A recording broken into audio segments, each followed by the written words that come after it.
Good morning. आज के video में हम कुछ त्योहारों को कंप्लीट करेंगे जो कि साल भर चर्चा में रहे, लेकिन उसके पहले आप ये समझिए कि त्यौहार होते क्या हैं। दरअसल त्यौहार एक आयोजन है जिसमें घर का माहौल सुखमय हो जाता है, लोग खुश हो जाते हैं और नए नए कपड़े पहनकर घूमते टहलते रहते हैं। भगवान के नाम पे थोड़ी देर घर में खुशी आ जाती है, तो त्यौहार तो ज़रूरी हैं। अब लेकिन ज़िंदगी भर त्यौहार ही मनाते रहें तो वो भी तो नहीं सही है ना, तब तो आगे बढ़ने के सारे रास्ते बंद हो जाएंगे ना। नई नई शादी होकर जब लड़की घर पर आती है ना, ससुराल में आती है ना, तो उसका किसी दिन शंकर भगवान, तो किसी दिन विष्णु भगवान, किसी दिन गणेश चतुर्थी, एक एक भगवान के नंबर लगे रहते हैं। ज़िंदगी भर फिर वो भगवानों के चक्कर में पड़ी रहती है। और वहीं पुरुष को देखो, ज़िंदगी भर जहाँ महिला किसी न किसी देवता के चक्कर में पड़ी रहती है, वहीं पुरुष ज़िंदगी भर बेचारा कमाई के चक्कर में पड़ा रहता है, कैसे कैसे दो पैसे इकट्ठा कर ले। अगर सोचो वो भी किसी देवी के चक्कर में पड़ जाए अगर वो भी किसी देवी के चक्कर में पड़ जाए तब क्या होगा। चलिए ठीक है, देवी के चक्कर में पड़े या देवता के चक्कर में पड़े, अनुच्छेद 25 हमें आज़ादी देता है कि आप किसी के भी चक्कर में पड़ सकते हो और किसी को भी अपना कुछ भी बना सकते हो। अनुच्छेद 25 सुने हो? अनुच्छेद 25 अगर आप पढ़ोगे तो आपका मूल अधिकार है, और ये बोलता है कि प्रत्येक नागरिक, प्रत्येक व्यक्ति को अंतःकरण की स्वतंत्रता और किसी भी धर्म को मानने, आचरण करने और प्रचार करने की स्वतंत्रता होगी। अनुच्छेद 25 आपको मूल अधिकार में पढ़ाया गया होगा। अंतःकरण शब्द समझते हो? इसमें एक अंतःकरण शब्द है। इसका मतलब ये होता है कि कोई भी या फिर सभी को ईश्वर के रूपों के साथ अपने अपने ढंग से संबंध बनाने की आज़ादी, ये स्वतंत्रता है। ये बात समझ में आ रही है? सभी को, भारत में जितने भी लोग हैं सबको ईश्वर के रूपों के साथ अपने अपने ढंग से आप संबंध बना सकते हो। मतलब आप ईश्वर को अपना पिता मान सकते हो, अपना भाई मान सकते हो, बहन मान सकते हो, अपना पति मान सकते हो, अपना प्रेमी मान सकते हो, कुछ भी मानकर आप उनकी पूजा कर सकते हो। ये आपका मूल अधिकार है, कोई नहीं छीन सकता, कोई भी नहीं छीन सकता। कितना जबरदस्त अधिकार मिला है। आप ईश्वर को कुछ भी मान लो और पूजा करो। मीरा को ही देख लो, मीरा ने श्री कृष्ण को से प्रेम किया था, याद होगा आपको। ईश्वर भी मानती थी और प्रेमी भी उनको अपना प्रेमी भी मानती थी, मतलब उनसे प्रेम भी करती थी। तो एक रूप ही तो ना, उनका पूजा का एक रूप ही तो था। ठीक है, तो ये अनुच्छेद 25 आज़ादी देता है, तो आप भी किसी न किसी देवी देवता के चक्कर में पड़ सकते हो, आपका मूल अधिकार है। कोई भी माइकलाल आपका मूल अधिकार छीन नहीं सकता। ठीक है, आप चाहे जिस देवी के चक्कर में, चाहे जिस देवता के चक्कर में पड़ जाइए, अनुच्छेद 25 आपको ये आज़ादी देता है। ठीक है, अब हम आज क्या पढ़ेंगे? हम आज ये पढ़ेंगे कि पूरे साल चर्चा में रहे जो देवी देवताओं के चक्कर में ये त्यौहार मनाए जाते हैं या फिर किसी भी चक्कर में मनाए जाते हैं, देख लेते हैं। अलग अलग नाम से आते हैं ना, पूछ लेते हैं किस राज्य से हैं, तो जानते रहेंगे तो हम पेपर में कर भी सकते हैं। तो चलिए शुरू कर लेते हैं। पहला देखें, खीर भवानी मेला। अब देखो, भवानी भवानी भवानी समझते हो ना, देवियों को ही भवानी बोलते हैं देवताओं को भवानी नहीं बोलते, देवियों को ही भवानी बोलते हैं, या फिर रागन्या देवी। ये जम्मू कश्मीर में खीर भवानी मेला मनाया जाता है। भवानी शब्द तो जानते हो ना, हे भवानी काहे गुस्से में हो, अक्सर लोग पूछते रहते हैं। तो ये खीर भवानी मेला कहाँ मनाते हैं? जम्मू कश्मीर। नाम अजीब है ना, इसलिए याद नहीं होते, इसलिए याद कर लीजिएगा। भवानी शब्द जम्मू कश्मीर, जम्मू कश्मीर केंद्र शासित राज्य है, ध्यान रखना। सिंधु दर्शन, ये तो याद रह जाएगा क्योंकि सिंधु नदी लद्दाख से होकर गई है। हमने आपको गंगा नदी बताया था ना, हम आपको सिंधु भी बताएंगे। जैसे गंगा डिटेल में बताया था वैसे सिंधु भी बताएंगे, ब्रह्मपुत्रा बताएंगे, कृष्णा, गोदावरी, नर्मदा, महानदी, ये बड़ी बड़ी नदियां हैं भारत की। इनको डिटेल में ऐसे पूरे चित्र के साथ बताएंगे जैसे गंगा को बताया था। तैयार हो जाएगा आपका। ठीक है, आगे बढ़ते हैं। नुआखाई, पहली बात तो आपको खीर भवानी याद रखना है। दूसरा, नुआखाई ये उड़ीसा में मनाया जाता है, ये भी याद रखना है। ये दोनों बहुत इंपॉर्टेंट है। जिनको बोलो इंपॉर्टेंट है उनको थोड़ा सा फोकस करके याद करना है आपको। नुआखाई कहाँ मनाते हैं? उड़ीसा में। एक पूजा और है, खर्ची पूजा, ये मनाते हैं त्रिपुरा में। एक लाई हराओबा, ये क्वेश्चन बहुत इंपॉर्टेंट है, ध्यान रखना, पूछा जाता है। ये त्रिपुरा में इसको मनाते हैं। खर्ची पूजा से भी ज़्यादा इंपॉर्टेंट है लाई हराओबा। लाई हराओबा याद रखना, और एक जो भवानी का बताया था उसको याद रखना।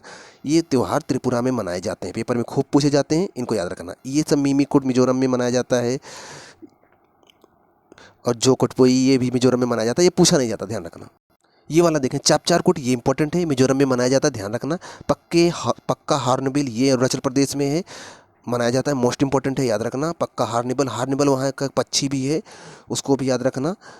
हार्निबल पक्षी मुख्यतः किस राज्य का है? तो वो अरुणाचल प्रदेश का है, और वहाँ पाया जाता है। पक्के हार्निबल, पक्का टाइगर रिजर्व भी है वहाँ पर, पक्के टाइगर रिजर्व भी है, ये भी याद रखना। और पक्के हार्निबल महोत्सव भी मनाया जाता है अरुणाचल प्रदेश में, याद रखना। मोस्ट इंपॉर्टेंट है, ये बहुत ज़्यादा इंपॉर्टेंट है, याद रखना। ठीक है। और हार्निवल के नाम पर त्यौहार जो मनाया जाता है, हार्निवल त्यौहार, ये नागालैंड में।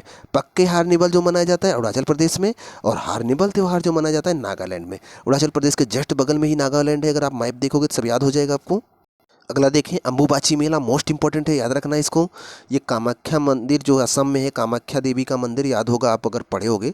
कामाख्या देवी का मंदिर का बहुत मशहूर मंदिर है, बहुत ज़्यादा मशहूर। और क्वेश्चन भी खूब पेपर पूछता है कामाख्या मंदिर कहाँ है, तो असम में है, याद रखना। ये अम्बुबाची का मेला वहाँ लगता है। ये वाला देखें, भोगाली बिहू, भोगा बिहू, भोगया या फिर बिहू शब्द बस आ जाए तो ध्यान रखना वो असम का है। फसलों की कटाई के अवसर पर इस त्यौहार का आयोजन किया जाता है। फसल जब वहाँ काटते हैं ना तो ये त्यौहार मनाते हैं। बिहू असम का है, मोस्ट इंपॉर्टेंट है, याद रखना। कई बार पेपर में आया हुआ है, एसएससी में, टेट में, कई, हमको नहीं लगता कोई पेपर छूटा होगा। ठीक है, ये बहुत ज़्यादा पूछा जाता है, याद रखना। पीसीएस तक भी पूछा जाता है। बिहू असम का है, ध्यान रखना। अगला देखें, गुड़ी पड़वा, बचपन से सुने आए होंगे, नववर्ष है गुड़ी पड़वा जो मनाया जाता है महाराष्ट्र में, बहुत बार सुने होंगे आप। एक लावनी भी मनाया जाता है महाराष्ट्र में, सुने होंगे आप। ठीक है, तो गुड़ी पड़वा याद रखना महाराष्ट्र का है। बाथुकामा ये तेलंगाना का है, ध्यान रखना, इंपॉर्टेंट है ये। बोनालू त्यौहार तेलंगाना का है, ये भी इंपॉर्टेंट है। बाथुकामा और बोनालू, देखो नाम कितने अजीब अजीब है ना। और जरा सा भी अगर आप नहीं तैयार कर पाए, नाम अजीब है, और अगर आप इनको जोड़ नहीं पाए ना तो फिर ये चला गया। ठीक है, याद रखना। और पुथांडू, पुथांडू तमिलनाडु का है। आगे देखते हैं, परिपली गजमेला ये लगता है केरल में। केरल तो आप जानते होंगे ना, दक्षिण भारत का एक राज्य है, ये यहीं केरल मिलेगा। और ओणम भी इंपॉर्टेंट है, ओणम केरल का एक त्यौहार है। दरअसल ओणम का त्यौहार महाराजा बलि के स्वागत में और फसलों की कटाई में दोनों की तरफ से मनाया जाता है। ओणम के त्यौहार में केरल के बिम्बनाथ झील में नौका दौड़ का आयोजन होता है। और महाराजा बलि के बारे में आप सुने होंगे, महाराजा बलि अपने आप को पूरी पृथ्वी का सर्वश्रेष्ठ योद्धा और राजा मानते थे। भगवान विष्णु ने, उनको एक घमंड था, मतलब कि महाराजा बलि को एक घमंड था कि मेरे जैसा पूरी दुनिया में शक्तिशाली कोई नहीं है। भगवान विष्णु वामन का अवतार लेकर उनके घमंड को तोड़ दिए थे, याद होगा आपको। 3 पग में पूरी पृथ्वी में माप लिए थे, मतलब आकाश पाताल पूरी पृथ्वी सबको, धरती को ही माप लिए थे 3 पग में, याद होगा आपको। मतलब ये है, घमंड किसी का नहीं चलता। घमंड तो रावण का नहीं चला, घमंड तो भीम का नहीं चला, सुदर्शन चक्र का नहीं चला, अर्जुन का नहीं चला, सबका घमंड टूट जाता है। ठीक है, घमंड मत करिएगा, नहीं तो आपका भी घमंड किसी दिन न किसी दिन टूट जाएगा। घमंड नहीं करना चाहिए, अपने पे गर्व करना चाहिए, घमंड नहीं करना चाहिए। ठीक है, और हमेशा विनम्र होना चाहिए हर चीज़ को लेकर, कि जो है वो मैं अपनी पूरी क्षमता से मैं कर सकता हूँ, मेरे अंदर ये कॉन्फिडेंस है, मैं कर सकता हूँ, लेकिन मैं ही कर सकता हूँ ये गलत है। बहुत सारे लोग हैं जो कर सकते हैं। ठीक है, ठीक है, जैसे आप सोचोगे नहीं मैं ही खूबसूरत हूँ, तो ऐसा नहीं है, आपसे भी खूबसूरत दुनिया में पड़े हुए हैं। ठीक है, ओणम केरल का। ठीक है, उसके बाद उंगड़ी है एक त्यौहार, ये कर्नाटक में मनाया जाता है। हाँ, इसको देखिए, पोंगल इंपॉर्टेंट है, ये तमिलनाडु में मनाया जाता है। ओणम केरल में, याद रखना। बाली यात्रा उड़ीसा में, याद रखना इसको। धनु यात्रा ये भी उड़ीसा में, ये भी इंपॉर्टेंट है, याद रखना। तवांग उत्सव की बात करें कहाँ मनाया जाता है, अरुणाचल प्रदेश में। सिंपल सी बात है, तिब्बत के आसपास का क्षेत्र है, तवांग उत्सव वहाँ मनाया जाता है। वेत्सु वरस कहाँ मनाया जाता है, गुजरात में मनाया जाता है। संगाई महोत्सव इंपॉर्टेंट है, ये मोस्ट इंपॉर्टेंट है। सगाई महोत्सव, संगाई है, सगाई नहीं है, ध्यान रखना। ठीक है, अच्छे से पढ़ लिख लोगे तब सगाई होगी। तो ये मणिपुर में मनाया जाता है। लुइनगाई नी मणिपुर में मनाया जाता है। बैसाखी पंजाब और हरियाणा में, आप तो जानते हो। बैसाखी, भांगड़ा, गिद्दा, तो सिंपल सी बात है, ये तो आपको याद रखेगा। ये फसलों की कटाई में पंजाब में खूब मनाते हैं, वो क्या लुंगी और कुर्ता पहनकर खूब डांस करते हैं, देखे होगे आप, टीवी में अक्सर दिखाता रहता है। गंगा कयाक या कश्ती उत्तराखंड मनाते हैं। अगला देखते हैं, नमस्ते ओरछा महोत्सव मध्य प्रदेश में मनाते हैं। फगली हिमाचल प्रदेश में मनाते हैं। फूल देवी उत्तराखंड में मनाते हैं। जैत चैत्र यात्रा मनाते हैं उत्सव, ये उड़ीसा में मनाया जाता है। फूल देवी देख लो, एक देवी फिर से आ गई, उत्तराखंड मनाया जाता है। तो ये सब त्यौहार हैं जो कि फसलों की कटाई पर या फिर किसी भी वजह से मनाए जाते हैं। नाम इनके अजीब अजीब हैं, तो पूछ लिए जाते हैं कि यह त्यौहार किस राज्य में मनाया जाता है। तो अगर आप इनको याद रखेंगे तो आपके काम आ जाएगा। कुछ चीज़ें और बता देता हूँ मैं। अच्छा, रहने देते हैं, इस वीडियो में त्यौहार ही रहने देते हैं। कुछ चीज़ें बॉडी से संबंधित थी, नाखूनों और बालों से संबंधित थे, उन्हें प्रोटीनों से संबंधित है, किसी दूसरे वीडियो में कवर कर लेंगे। चैनल पे अगर पहली बार आए तो ज़रूर सब्सक्राइब कर लीजिएगा, और पुराने हैं तो शेयर भी कर दिया करें, अपनी कुछ जिम्मेदारी अपनी निभाया करें आप लोग। ठीक, मिलते हैं नेक्स्ट वीडियो में, तब तक आप पढ़ते रहें। हाँ, एक क्वेश्चन, सॉरी, एक क्वेश्चन बता दीजिए पहले आप लोग। झुमरी तलैया क्या है और किस राज्य में है?